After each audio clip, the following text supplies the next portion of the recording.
Eta taldekide guztiei begira zeitxura ederra duen Donostiako gaiak.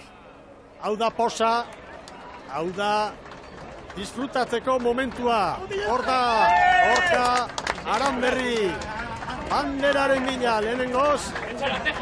Koitzak atzoko du saritxo bat eta gero dirua ere. Aipatuko dizuet, 25.000 euro garaile bakoitzaren txat, bai arraun lagunak entzat eta Bermeoren txat, eta arraun lagunakek, lehen dituzko arraitzanik, beste 5.000 eta 500 euro ere bai.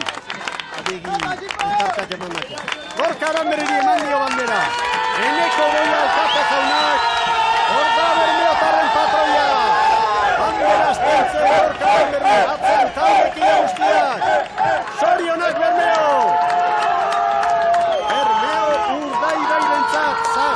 Garaipena hemen kontxan, orionak hor ikusten ez den entrenatzailearen zat ere bai, Iker Zabalaren zat. Eta banaka, hor da Medina, bandera astintzen, gozatzen.